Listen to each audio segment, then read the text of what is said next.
વિદ્યાર્થી મિત્રો નમસ્કાર, ઓમ શાંતિ। આપણે 16મા ચેપ્ટરની અંદર મિત્ર આગળ વધીએ આપણે તો આજની પહેલે ટૂંકનોંધ છે ચિપકો આંદોલન વિશે ટૂંકનોંધ લખવાની છે। તો મિત્રો ચિપકો આંદોલન છે એ ચિપકો આંદોલન વૃક્ષોને ભેટવાની ચળવળ તરીકે પણ ઓળખાય છે। એટલે કે વૃક્ષને બચાવવા માટે વૃક્ષને ભેટી અને જે ચળવળ કરવામાં આવી, આંદોલન કરવામાં આવ્યું એ ચિપકો આંદોલન તરીકે ઓળખાય છે, જેને વૃક્ષને ભેટવાની ચળવળ તરીકે પણ ઓળખાય છે। તો આ ચિપકો આંદોલન 1970ના શરૂઆતના દશકામાં હિમાલયની ઊંચી પર્વતીય શૃંખલાના ગઢવાલના, આ સ્થળનું નામ છે ગઢવાલના રેની ગામના લોકો દ્વારા શરૂ કરવામાં આવ્યું હતું। એટલે કે હિમાલયની ઊંચી પર્વતીય શૃંખલાઓ છે એમાં ગઢવાલ સ્થળના રેની ગામના લોકો દ્વારા 1970માં આ ચિપકો આંદોલનની શરૂઆત થઈ। ચિપકો આંદોલન સ્થાનિક નિવાસીઓને જંગલોથી દૂર કરવાની નીતિના પરિણામે શરૂ થયું હતું। એટલે એવું કહેવા માંગે છે કે ચિપકો આંદોલન છે એ ક્યારે શરૂ થયું, તો કે 1970ની અંદર। પણ એનો ઉદ્દેશ શું હતો એમ, તો કે ભાઈ જે સ્થાનિક નિવાસીઓ છે, જંગલની અંદર રહે છે, જંગલની આજુબાજુ જે લોકો રહે છે એને જંગલોથી દૂર કરવાની નીતિના પરિણામે શરૂ થયું હતું, જેથી કરીને શું થાય કે જંગલ છે, જૈવિક સંપત્તિ છે એનું સારી રીતે રક્ષણ થઈ શકે એ હેતુથી ગામની નજીક જંગલ વિસ્તારના વૃક્ષોના માલિકોએ વૃક્ષો કાપવાનો અધિકાર કોન્ટ્રાક્ટરને આપ્યો હતો। એટલે કે આ રેની ગામ છે એની નજીકનો જે જંગલ વિસ્તાર છે આખો, તો એ આખો વિસ્તાર છે એની કાપણી માટેના હકો, અધિકાર એ કોન્ટ્રાક્ટરને આપવામાં આવેલો કે ભાઈ કોઈ લાકડાના વેપારીઓ હોય, કોન્ટ્રાક્ટરો હોય, એ લાકડું એમાંથી લઈ જઈ શકે, કાપી જઈ શકે, બરોબર છે। તેથી સ્થાનિક લોકો અને કોન્ટ્રાક્ટર વચ્ચે ઘર્ષણ અને વિવાદ સર્જાયા હતા। એટલે હવે લાકડા કાપવાની મંજૂરી કોન્ટ્રાક્ટરને આપી તો જે સ્થાનિક લોકો હતા, જંગલની અંદર રહેતા હતા, એની આજુબાજુમાં જે લોકો રહેતા હતા એમણે વિરોધ કર્યો, બરોબર છે કે ભાઈ જંગલ કે લાકડાને તમે કાપી શકશો નહીં। એટલે કોન્ટ્રાક્ટર અને સ્થાનિક લોકો વચ્ચે શું થયું, વિવાદ સર્જાયો। એક નિશ્ચિત દિવસે વૃક્ષોના માલિકોના માણસો કોન્ટ્રાક્ટર સાથે વૃક્ષો કાપવા આવ્યા ત્યારે સ્થાનિક પુરુષો ત્યાં હાજર ન હતા। સ્થાનિક પુરુષો એટલે ત્યાં જે ઓલરેડી જે વસ્તી રહેતી હતી જંગલની અંદર કે એની આજુબાજુના વિસ્તારમાં, બરોબર છે, તો એમાં કેટલાક સ્ત્રીઓ, પુરુષો બધા હોય, બરોબર। પણ પુરુષો છે એ પોતાના કાર્ય સાથે બહાર ગયા હોય, બરાબર, જંગલમાં હોય કે ખેતરમાં હોય કે અન્ય કોઈ કાર્યમાં ટૂંકમાં વ્યસ્ત હતા, પણ એ પુરુષો સ્થાનિક ત્યાં હાજર ન હતા। ક્યારે? જ્યારે કોન્ટ્રાક્ટરના માણસો અને વૃક્ષોના માલિકો કે જેમણે આખો કોન્ટ્રાક્ટ રાખ્યો હોય, બરોબર છે, વૃક્ષોને કાપણી માટેની પરમિશન સરકાર પાસેથી લઈ લીધી હોય, બરાબર, તો એ કોન્ટ્રાક્ટર સાથે વૃક્ષો કાપવા માટે ત્યાં આવ્યા, બરાબર। તો એ સમયે સ્થાનિક પુરુષો ત્યાં હાજર નહોતા, બરાબર છે, માત્ર સ્ત્રીઓ ત્યાં હાજર હતી। એટલે હવે સ્ત્રીઓએ શું કર્યું, તો કે ત્યાંની સ્ત્રીઓએ કોઈ પણ પ્રકારના ભય વગર, એટલે કે ડેરા વગર વૃક્ષો પાસે પહોંચી ગઈ અને વૃક્ષોને ભેટી વૃક્ષોની ફરતે ઊભી રહી ગઈ। બધી સ્ત્રીઓ ભેગી થઈ ગઈ, બરાબર, અને વૃક્ષોને ભેટી અને વૃક્ષોની ફરતે કતારમાં, લાઈનમાં છે એ પડકીને ઊભી રહી ગઈ બધી સ્ત્રીઓ, અને મજૂરોને વૃક્ષો કાપતા અટકાવ્યા, બરાબર। હા, ચિપકો આંદોલન માનવ સમુદાયો અને લોક સંચારમાં ખૂબ ઝડપથી પ્રસરી ગયું। એટલે કે લોકોમાં આ બાબતની જાણ ઝડપથી થઈ ગઈ કે ભાઈ ચિપકો આંદોલન નામ શા માટે પડ્યું કે ભાઈ સ્ત્રીઓ છે કોઈ પણ પ્રકારના ભય રાખ્યા વગર વૃક્ષો પાસે પહોંચી ગઈ અને વૃક્ષોને આમ પ્રેમથી ભેટે એવી રીતે વૃક્ષોને ભેટી અને બધી સ્ત્રીઓ છે એ વૃક્ષોને ફરતે ભેટીને ઊભી રહી ગઈ। એટલે જે વૃક્ષો કાપવા જતા હતા મજૂરો, એ મજૂરોને અટકાવ્યા। એટલે ચિપકો આંદોલન છે એ માનવ સમુદાયો અને લોક સંચારમાં ખૂબ ઝડપથી પ્રસરી ગયું. પરિણામે ભારત સરકારને જંગલના સ્ત્રોતોના સદઉપયોગ માટે પ્રાથમિકતા નક્કી કરવા પુનઃ વિચારણા કરવાની ફરજ પડી. કે સ્થાનિક લોકોએ વિરોધ કર્યો, સરકારે કોન્ટ્રાક્ટરને વૃક્ષો કાપવાની પરમિશન આપી, છતાં સ્થાનિક લોકોએ શું કર્યું? એનો વિરોધ કર્યો. સ્ત્રીઓએ વિરોધ કર્યો, વૃક્ષોને વળગી ચીપકી અને એનો વિરોધ કર્યો, એટલે કે ચળવળ આદરી. આને ચીપકો આંદોલન તરીકે ઓળખવામાં આવે છે. હવે પછીનો સવાલ જોઈએ મિત્રો કે ચીપકો આંદોલન પાછળ કયું કારણ જવાબદાર હતું અને તે દરમિયાન શું થયું અને આ આંદોલનનું શું પરિણામ આવ્યું? તો મિત્રો, ચીપકો આંદોલન પાછળનું એક જ કારણ હતું મુખ્ય, કે ચીપકો આંદોલન પાછળ કોન્ટ્રાક્ટર અને તેના માણસો દ્વારા રેની ગામ નજીક જંગલોના વૃક્ષોને કાપતા અટકાવવાનું કારણ જવાબદાર હતું. બરાબર છે. જે ગામના લોકો, સ્ત્રીઓ છે, એ ભેગી થઈ અને કોન્ટ્રાક્ટરના માણસોને વૃક્ષો કાપતા અટકાવ્યા. બરાબર છે. એટલે વૃક્ષો કાપતા અટકાવવાનું મુખ્ય કારણ જવાબદાર હતું ચીપકો આંદોલન પાછળ. ઓકે. હા, આ ઘટના દરમિયાન જ્યારે કોન્ટ્રાક્ટર તેના માણસો સાથે વૃક્ષો કાપવા માટે આવ્યા, ત્યારે ગામની સ્ત્રીઓ વૃક્ષોના થડને ભેટી વીંટળાઈને ઊભી રહી ગઈ અને મજૂરોને વૃક્ષો કાપતા અટકાવ્યા. એટલે કે જેવા કોન્ટ્રાક્ટરના માણસો એ વૃક્ષોને કાપવા માટે આવ્યા, એટલે સ્થાનિક પુરુષો તો હાજર હતા નહીં, એટલે બધી સ્ત્રીઓ ભેગી થઈ. બધી સ્ત્રીઓ એકબીજાને વળગી અને વૃક્ષને ભેટી પડે છે, વીંટળાઈને ઊભી રહી જાય છે અને મજૂરોને વૃક્ષો કાપતા અટકાવી દે છે. આ ચળવળને પરિણામે માલિકોએ વૃક્ષો કાપવાનું કામ બંધ કરાવવું પડ્યું. એટલે કે કોન્ટ્રાક્ટરને, વૃક્ષોના જે માલિક, જેને કોન્ટ્રાક્ટ રાખ્યો હોય, બરાબર, તો એમણે વૃક્ષો કાપણી કરવાનું કામ બંધ કરવું પડ્યું. કારણ કે સ્ત્રીઓ છે એ વૃક્ષોને વળગીને ઊભી રહી ગઈ છે, બરાબર. એટલે હવે એ મજૂરો છે વૃક્ષો કાપતા અટકી ગયા.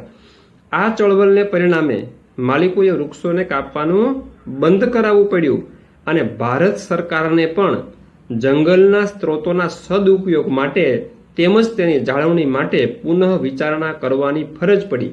તો આ આંદોલનથી ભારત સરકારની પણ આંખ ઉઘડી ગઈ અને ભારત સરકારને, વન વિભાગને પણ એમ થયું કે ના, કે જંગલનો સ્ત્રોત છે, જંગલ જે કુદરતી સ્ત્રોત છે, એનો સદુપયોગ થવો જોઈએ અને એની મતલબ કે એની જાળવણી માટે કંઈક પગલાં ભરવા જોઈએ.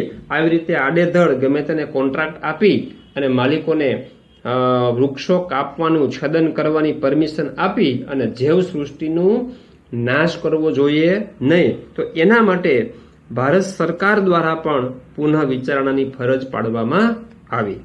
તો આ વાત થઈ કે મિત્રો, ચીપકો આંદોલન પાછળ કયું મુખ્ય કારણ હતું અને આ આંદોલનનું પરિણામ શું આવ્યું? તો કે ભારત સરકારને પણ જંગલના સ્ત્રોતનો સદુપયોગ કેવી રીતે થાય, એની જાળવણી કેવી રીતે થાય, એના માટે વિચારણા કરવાની ફરજ પડી. પછીના પ્રશ્ન તરફ જોઈએ મિત્રો.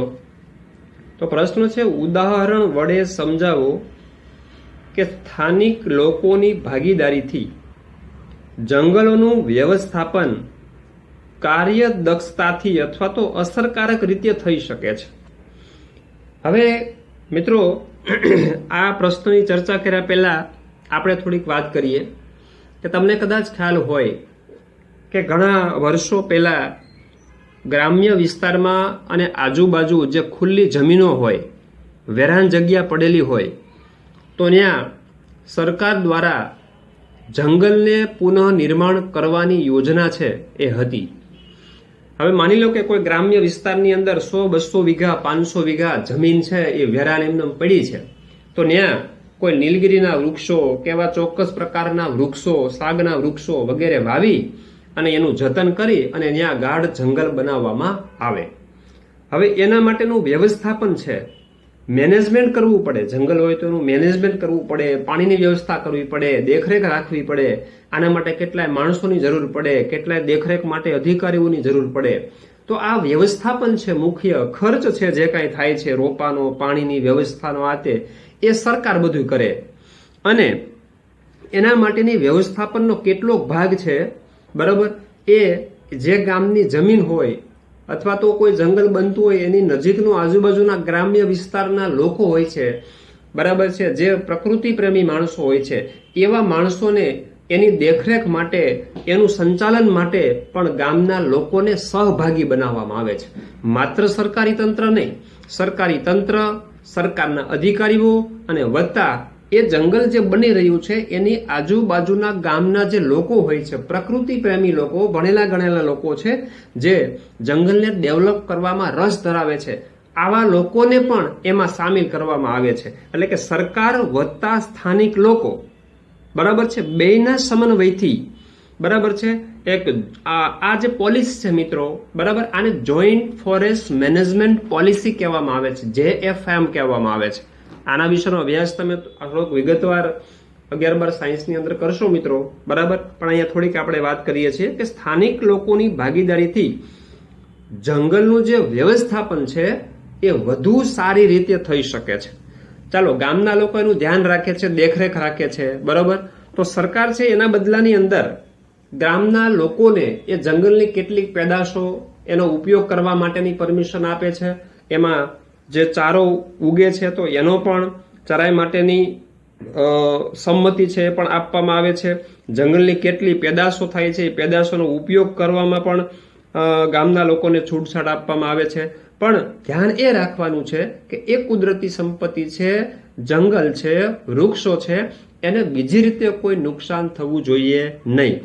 એટલે વધુ સારી રીતે ગામના લોકો છે એ એનું ધ્યાન રાખે.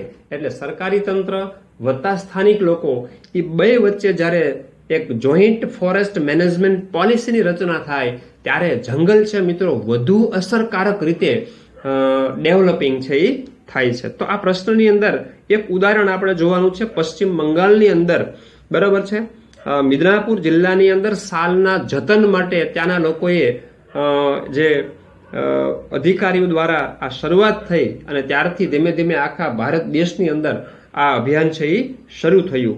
તો પ્રશ્ન છે, શરૂઆત કરીએ મિત્રો હવે આપણે, કે ઉદાહરણ વડે સમજાવો કે સ્થાનિક લોકોની ભાગીદારીથી જંગલનું વ્યવસ્થાપન કાર્યદક્ષતાથી એટલે કે અસરકારક રીતે થઈ શકે છે. તો સ્થાનિક લોકોની ભાગીદારીથી, સ્થાનિક લોકો એટલે હમણાં કીધું એમ ગ્રામ્યના લોકો જે પ્રકૃતિ પ્રેમી છે, ભણેલા ગણેલા છે, જેને જંગલ ડેવલપ કરવામાં, વ્યવસ્થાપન કરવામાં રસ છે, આવા લોકો સાથે પણ ભાગીદારીથી જંગલોનું વ્યવસ્થાપન અસરકારક રીતે થઈ શકે છે. મિત્રો, આમાં સરકારે સ્ત્રીઓને પણ આગળ કરી છે, બરાબર, અને સ્ત્રીઓને પણ એનું સુકાન એટલે કે મેનેજમેન્ટ આપ્યું છે. હવે શરૂઆત છે, ક્યાંથી થઈ, કઈ રીતે, એની વાત છે. 1972માં પશ્ચિમ બંગાળના વન વિભાગને સમજાયું કે રાજ્યના દક્ષિણ પશ્ચિમ જિલ્લાઓમાં નાશ થઈ રહેલા સાલ એટલે મિત્રો એક વૃક્ષનું નામ છે, સાગ ને સાલ ને કહીએ છીએ ને આપણે, તો સાલ, જેનું વૈજ્ઞાનિક નામ છે શોરિયા રોબસ્ટા છે સાલનું વૈજ્ઞાનિક નામ છે. તો એના જંગલો છે વેસ્ટ બેંગાલની અંદર દક્ષિણ પશ્ચિમમાં બહુ ભરપૂર હતા, બરાબર છે.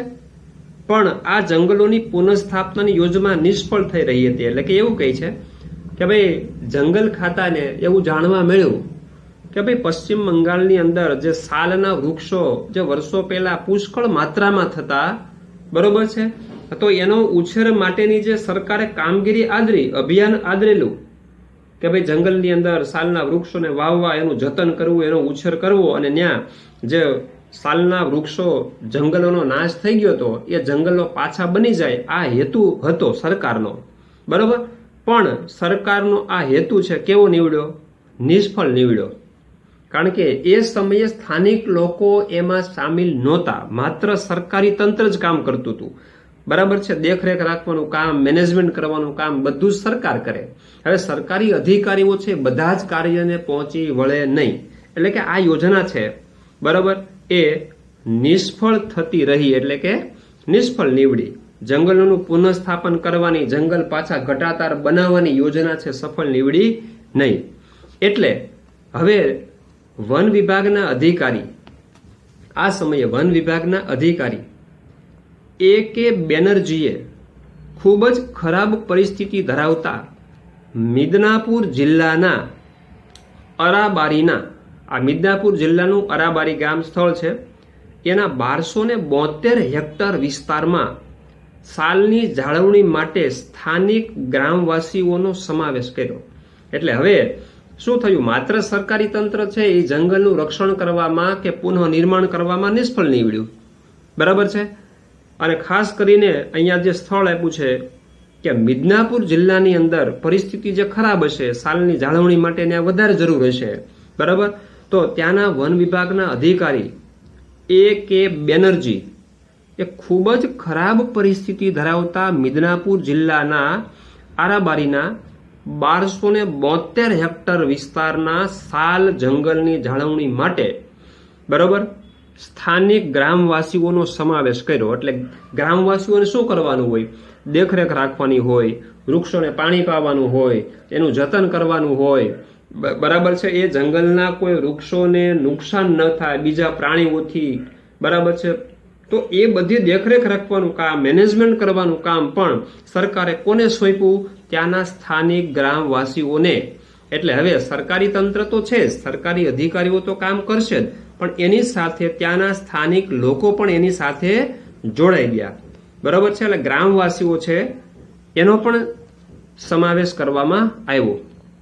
હવે ગામના લોકો છે એ જંગલમાં કામગીરી કરે, મદદ કરે, બરોબર, બધું કામ કરવા લાગે. જે લોકોને રસ હોય તે, કોઈ ફરજિયાત ન હોય, પણ પ્રકૃતિ પ્રેમી માણસો, હમણાં આપણે વાત કરી કે એવા લોકોને પસંદ કરવામાં આવે કે જે જતન કરી શકે, વૃક્ષોને વાવી શકે, ઉછેરી શકે.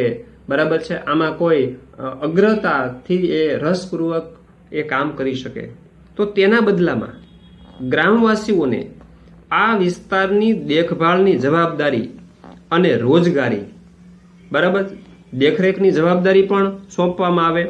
અને રોજગારી એટલે કેટલીક એવી જોબ ઓપોર્ચ્યુનિટી હોય, એમાં કોઈ કામ કરવાની વ્યવસ્થા હોય. બરાબર. તો સ્થાનિક ગામના લોકો છે એમાં બરાબર એમાં નોકરી પણ કરી શકે અને પોતાની રોજગારી પણ કમાઈ શકે. એ પણ વ્યવસ્થા થઈ શકે. તેમજ ત્યાંની 25% નીપજનો ઉપયોગ કરવાનો અધિકાર આપે છે. એટલે જંગલ છે તો જંગલની અંદર લાકડું છે, કેટલાક ઔષધીય વનસ્પતિઓ હોય છે, જે હોય તે. બરાબર. તો એની જે કેટલાક ફળ ફૂલ વગેરે જે જંગલો હોય છે, અહીંયા તો માત્ર માનો કે મિદનાપુર જિલ્લાની અંદર તો સાલના, સોરિયા, રોબસ્ટાના ઉછેર માટેની વાત હતી, પણ જે અન્ય સ્થળોએ જે તે ગ્રામ્ય વિસ્તારમાં જે તે વનસ્પતિના જંગલો હોય, જંગલી પેદાશો, બરાબર, બીજા ત્રીજા કેટલાય અલગ અલગ જંગલમાં વૃક્ષો તો હોય જ.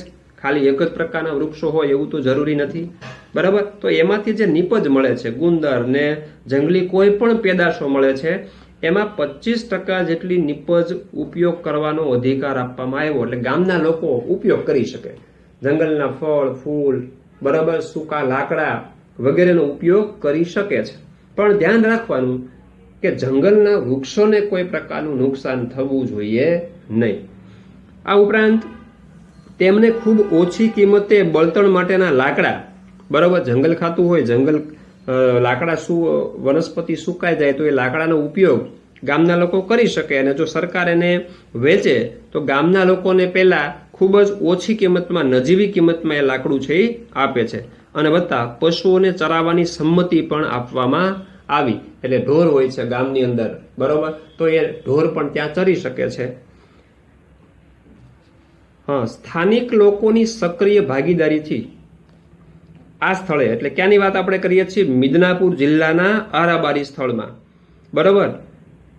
તો 1983 સુધીની અંદર આરાબારીના સાલના જંગલો સમૃદ્ધ થઈ ગયા.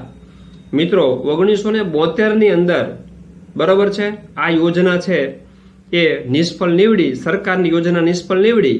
અને ત્યાર પછી સ્થાનિક લોકોને એમાં જોઈન્ટ થવામાં આવ્યા. બરાબર છે. તો 1983 સુધીમાં, એટલે લગભગ સમજી લો ને 10-11 વર્ષને અંતે 11 વર્ષ સરકારી તંત્ર અને વત્તા સ્થાનિક લોકોના સહિયારા પ્રયાસથી આ મિદનાપુર જિલ્લામાં આરાબારીના 1272 હેક્ટર વિસ્તારમાં સાલ વૃક્ષોના જંગલો ફરીથી ત્યાં સમૃદ્ધ થઈ ગયા. એટલે કે આ 11 વર્ષ દરમિયાન સ્થાનિક લોકોના પ્રયાસથી, જંગલ ખાતાના, જંગલ વિસ્તારના પ્રયાસથી ત્યાં ફરીથી સાલના વૃક્ષો છે એ ઘટાદાર થઈ ગયા. અને જંગલ પાછું સમૃદ્ધ થઈ ગયું. તો આ મિત્રો વાત થઈ ગઈ. પ્રશ્ન છે કે ઉદાહરણ વડે સમજાવો કે સ્થાનિક લોકોની ભાગીદારી અને જંગલોનું વ્યવસ્થાપન કાર્યદક્ષતાથી અથવા તો અસરકારક રીતે થઈ શકે છે. તો આ એનું ઉદાહરણ આપી અને સમજી શકાય. ત્યાર પછી મિત્રો ટેક્સ્ટ બુકના ઇનટેક્સ જે પ્રશ્નોત્તર છે 275 પેજ ઉપર, તો એની અંદર 2 પ્રશ્નો આપ્યા છે કે જંગલ અને વન્ય જીવનું સંરક્ષણ શા માટે કરવું જોઈએ અને વન સંરક્ષણ માટે કેટલાક ઉપાયો પણ બતાવવાના છે. તો આ બંને પ્રશ્નો અગત્યના છે. તો પહેલા આપણે જોઈએ કે આપણે જંગલ અને વન્ય જીવનું સંરક્ષણ શા માટે કરવું જોઈએ. તો જંગલોની રક્ષણની આવશ્યકતા, તો એના માટેના પોઈન્ટ જોઈએ કે ભાઈ જંગલોનું રક્ષણ શા માટે કરવું જોઈએ. બહુ સીધી વાત છે, બહુ એકદમ સિમ્પલ ક્વેશ્ચન છે આ બધા મિત્રો. એક વખત તમે વાંચી જાઓ એટલે જનરલી 50% મુદ્દા તો એમ જ તમને યાદ રહી જાય છે. બરોબર, કે જંગલોના સંરક્ષણની આવશ્યકતા શા માટે છે. તો એમાં 7 પોઈન્ટ આપ્યા છે. તો કે વિવિધ ઉદ્યોગો માટે જરૂરી કાચો માલ એટલે કે પદાર્થો મેળવવા માટે. બીજું છે ફળ, શાકભાજી, ચારો, ઘાસ વગેરે પણ મેળવવા માટે. ઔષધો, મરી મસાલા, ગુંદર, રેઝિન, કાથો, લાખ વગેરે મેળવવા માટે. ચોથો પોઈન્ટ છે પ્રાણીઓને કુદરતી વસવાટ પૂરા પાડવા. કારણ કે જંગલ છે મિત્રો, જંગલી પ્રાણીઓ માટેનું કુદરતી વસવાટ સ્થાન છે. જો જંગલ છે તો જ કુદરતી રીતે પ્રાણીઓ છે એ જીવી શકે છે પોતાના નેચરલી વિસ્તારમાં. 5મો પોઈન્ટ છે ભૂમિનું ધોવાણ અટકાવવા. જંગલો છે મિત્રો વૃક્ષોચ્છાદિત હોય એટલે જમીન છે એને પકડી રાખે છે, એટલે જમીનનું ધોવાણ અટકાવે છે. અને જમીનનું ધોવાણ એટલે જમીનની ફળદ્રુપતા પણ જળવાય.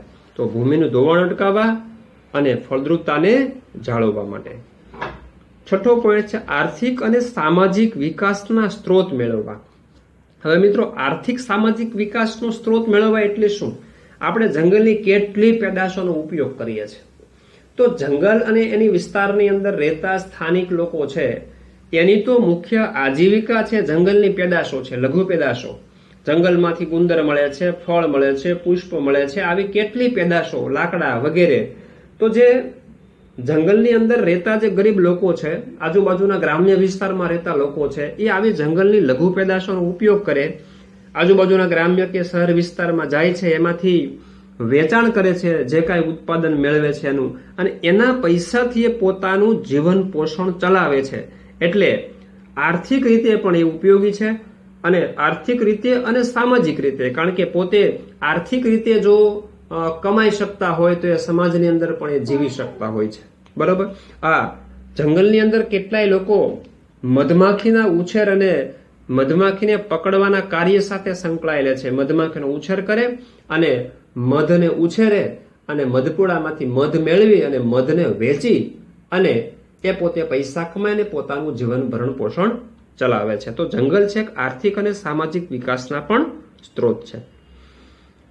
પછીનો પોઈન્ટ છે, જાણો છો મિત્રો, વાતાવરણમાં CO2 અને ઓક્સિજનના પ્રમાણની સમતુલના જાળવવા તેમજ પૃથ્વી પરના સરેરાશ તાપમાનની જાળવણી કરવા માટે પણ જંગલો સંકળાયેલા છે. એટલે કે વૃક્ષો CO2 નું શોષણ કરે છે, બરાબર છે, અને ઓક્સિજન મુક્ત કરે છે. તો ઓક્સિજન અને CO2 આ બંનેની સમતુલના કોણ કરે છે? વનસ્પતિ, મનાકી જંગલ. CO2 કંટ્રોલમાં રહે છે વાતાવરણમાં જંગલો દ્વારા, વનસ્પતિ દ્વારા. જો CO2 નું પ્રમાણ જળવાય તો પૃથ્વી પરનું તાપમાન પણ જળવાય, કારણ કે CO2 છે એ ગરમીને શોષી લે છે અને તાપમાન છે એ વધારે છે. ત્યારબાદ જોઈએ મિત્રો વન જીવોના સંરક્ષણની આવશ્યકતા. તો વન્ય જીવોના સંરક્ષણની આવશ્યકતા શા માટે છે? તો કે જંગલના નિવસન તંત્રની જાળવણી માટે તેમજ કુદરતમાં પર્યાવરણીય સંતુલન માટે. વન્ય જીવોની જાળવણી થાય, બરાબર, એટલે કે જંગલ નિવસન તંત્રની જાળવણી કરવા માટે તેમજ કુદરતમાં પર્યાવરણનું સંતુલન પણ જળવાય છે. વન્ય જીવો જળવાથી જૈવ વિવિધતા જળવાય અને કુદરતી પર્યાવરણનું સંતુલન છે પણ જળવાય છે. તેઓ જંગલમાં બીજ વિકિરણ એટલે કે ફેલાવા દ્વારા જુદા જુદા સ્થળોએ વનસ્પતિ વૃદ્ધિ વિકાસની અનુકૂળતા પૂરી પાડે છે. આ રીતે તેઓ જંગલની જાળવણીમાં મદદરૂપ થાય છે. હવે વન્ય જીવો છે મિત્રો, પ્રાણીઓ છે, એ શું કરે છે તો કે બીજનું વિકિરણ કરે, એટલે કે બીજનો ફેલાવો કરે. બરાબર. પ્રાણીઓ છે, જંગલના પશુ પંખી પ્રાણીઓ, બરાબર, એ બધા સતત ગતિશીલ હોય, હરતા ફરતા હોય, ઉડતા હોય, એક સ્થાનેથી બીજા સ્થાને જતા હોય, એટલે એ કેટલાય બીજનો ફેલાવો કરતા હોય છે. એક સ્થાનેથી બીજા સ્થાને બીજનો ફેલાવો કરે અને બીજ વિકિરણ કહેવાય. હવે બીજનો ફેલાવો જુદા જુદા વિસ્તારમાં થાય એટલે ત્યાં જુદી જુદી વનસ્પતિઓ છે એની વૃદ્ધિ વિકાસની અનુકૂળતા પૂરી પાડે અને આ રીતે જંગલની જાળવણી થાય છે. બીજનું વિકિરણ થાય એટલે નવા નવા સ્થળોએ જુદી જુદી વનસ્પતિઓ ઉગાર કરે, જંગલનો ફેલાવો થાય અને જંગલનું અસ્તિત્વ ટકી શકે છે. ત્રીજો પોઈન્ટ છે, તેઓ પોષક સ્તરોમાં ઉર્જા વહન જાળવી રાખે છે અને જૈવ વિવિધતામાં વધારો કરે છે. પોષક સ્તર એટલે આપણે જાણીએ છીએ મિત્રો, ઉર્જાનું વહન એક પોષક સ્તરમાંથી બીજા પોષક સ્તરમાં થાય છે. બરાબર. તો પોષક સ્તરોમાં ઉર્જાના વહન જાળવી રાખે અને જૈવ વિવિધતામાં વધારો કરે છે. તો આ વાત થઈ ગઈ જંગલ અને વન્યજીવનું સંરક્ષણ શા માટે કરવું જોઈએ. હવે 20મો સવાલ છે મિત્રો, નવો સવાલ એક જોઈ લઈએ આજે. હજુ વન સંરક્ષણ માટેના કેટલાક ઉપાય બતાવો. તો વન સંરક્ષણના ઉપાયો, એમાં પહેલો પોઈન્ટ છે, બળતણ અને ફર્નિચરના લાકડા માટે વૃક્ષોની થતી અનિયંત્રિત કટાઈમાં ફરજિયાતપણે ઘટાડો કરવો. જાણો છો મિત્રો, બળતણ માટે અને ફર્નિચર માટે આજે આપણે કોના પર આધારિત છીએ? લાકડા ઉપર. લાકડા છે એ મેળવવા માટે આજે વૃક્ષો કપાઈ રહ્યા છે, વન કટાઈ થઈ રહી છે. તો વનનું સંરક્ષણ કરવા માટે પહેલા તો શું કરવું પડશે? આ વૃક્ષોની અનિયંત્રિત કટાઈ છે એના પર નિયંત્રણ લાવવું પડશે. ફરજિયાત ઘટાડો લાવવો પડશે મિત્રો. બરાબર છે. ભારદેને વાક્ય કીધું છે, કારણ કે વન કટાઈ બંધ નહીં થાય ત્યાં સુધી વન સંરક્ષણના ઉપાયો છે યોજી શકાય નહીં. બીજો પોઈન્ટ છે, બળતણની ખેંચ, ઘાસચારાની અછત, વ્યવસાયિક હેતુ એટલે કે ઉદ્યોગો માટે, વ્યવસાયિક હેતુ વગેરે માટે થતા અતિશોષણથી જંગલના નિવસન તંત્રને સુરક્ષિત રાખવું. એટલે કે બળતણની ખેંચ પડે છે, બરાબર, તો એ સમયે જે બેફામ ઉપયોગ થતો હોય તો એને કંટ્રોલમાં રાખવો. ઘાસચારાની અછત, વ્યવસાયિક હેતુ વગેરે માટે અતિશોષણ થાય છે જંગલનું, એનાથી નિવસન તંત્રને સુરક્ષિત રાખવું. મતલબ કે જંગલોના સ્ત્રોતનું અતિશોષણ કરવું નહીં, પણ જંગલી સ્ત્રોત છે એનો મર્યાદિત ઉપયોગ કરવો. ત્રીજો પોઈન્ટ છે, વૃક્ષારોપણ તેમજ તેમના ઉછેરની સંભાળ રાખવી. વૃક્ષોને વાવવા અને વૃક્ષોને ઉછેરવા. પ્રાપ્ત બધી જગ્યાઓ પર ઝડપી ઉછેર પામતા છોડ રોપી જંગલનો વિકાસ કરવો. એટલે કે જે બધી જગ્યાઓ હોય, ખુલ્લી જગ્યાઓ હોય, બરાબર છે, ત્યાં રોપવામાં આવે અને જંગલનો વિકાસ કરવો. ટૂંકમાં વૃક્ષ વાવેતરને અભિયાન કરવું અને વૃક્ષ વાવેતરને પ્રાધાન્ય આપવું, જેથી જંગલો વિકાસ પામે. ચોથો પોઈન્ટ છે, જંગલોની જાળવણી અને સંરક્ષણમાં સ્થાનિક લોકો અને ગામવાસીઓની સક્રિય ભાગીદારી કરવી. હમણાં આપણે મિત્રો જોઈ ગયા જોઈન્ટ ફોરેસ્ટ મેનેજમેન્ટ પોલિસીની અંદર વેસ્ટ બેંગાલની અંદર જે A.K. બેનર્જી નામના વન વિભાગના અધિકારીએ જે આ કન્સેપ્ટ છે એ અમલમાં મૂક્યો અને સોરિયા રોબસ્ટાના વૃક્ષો છે એ વાવેતર કરી અને જંગલને પાછું નવનિર્મિત કરી દીધું. બરાબર છે. તો જંગલોની જાળવણી અને સંરક્ષણમાં સ્થાનિક લોકોને પણ અને ગ્રામવાસીઓની સક્રિય ભાગીદારી કરવી, એ પણ અગત્યનો મુદ્દો છે. અને પાંચમું છે, વૈજ્ઞાનિક સંશોધનો, દેખરેખ ઉપરાંત જંગલોની જાળવણી માટે શિક્ષણ દ્વારા જાગૃતિ ફેલાવી. એટલે કે લોકોને સમજાવવા, લોકોને વૃક્ષો, વન્ય જીવો, બરાબર છે, વૃક્ષનું મહત્વ, જંગલોનું મહત્વ, એ વિષય ઉપર લોકોને સમજાવી, નોલેજ આપી, એ પ્રકારનું શિક્ષણ આપી અને લોકોને જાગૃત કરવામાં આવે છે. આજે જોઈ શકો છો મિત્રો, તમારા અભ્યાસક્રમની અંદર દરેક નાના મોટા ધોરણોની અંદર, અભ્યાસની અંદર આ પર્યાવરણના ચેપ્ટરો શા માટે મૂકવામાં આવે છે? કારણ કે અભ્યાસનો આ ભાગ છે. અભ્યાસ દ્વારા વિદ્યાર્થીઓને, લોકોને, સમાજને બરાબર છે આ જાગૃતિ પ્રત્યે, ટૂંકમાં આ જંગલોની જાળવણી પ્રત્યે શિક્ષિત કરવામાં આવે, જાણકારી આપવામાં આવે, અને જેથી કરીને એ લોકો ભવિષ્યની અંદર જંગલોના સંરક્ષણ માટે કંઈક પોતાનું બલિદાન આપે અને ભાવિ પેઢી માટે આજે જે વિવિધતા રૂપી જે સ્ત્રોતો છે મિત્રો એની જાળવણી કરી શકે.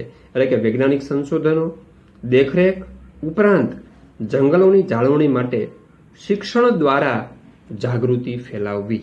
તો આ પ્રશ્નો આપણે જોયા મિત્રો, બરાબર. તો નેક્સ્ટ લેક્ચરમાં આગળ વધશું. ઓમ શાંતિ.